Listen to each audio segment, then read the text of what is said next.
สวัสดีสำหรับลูกค้าที่ออกบินอากรมันก็เพิ่มอยู่ในระบบบัญชีดอลลาร์เนาะแล้วอยากใส่ข้อมูลเลขบัญชีธนาคารชื่อธนาคารหรือว่ารูปแบบการชำระเงินอยู่ในบินอากรมันก็เพิ่มนี้แมนสามารถเฮ็ดได้อยู่ในระบบก็คือให้ลูกค้าเข้ามาในเมนู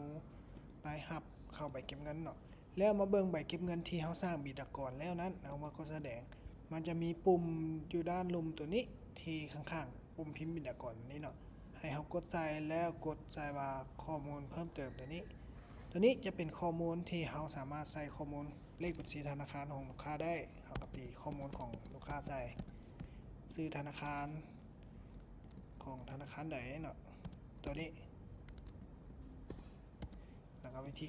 การสำนักกับเป็นรูปแบบเงินสดหรือว่าธนาคารก็ว่าไปเนาะตัวนี้หลังจากนั้นก็บันทึกแล้วข้อมูลเหล่านี้จะไปแสดงอยู่ในบิดากรในเฮาตัวนี้สำหรับท่านใดที่มีคำถามสามารถติดต่อหาทีมงานสอบถามข้อมูลเพิ่มเติมได้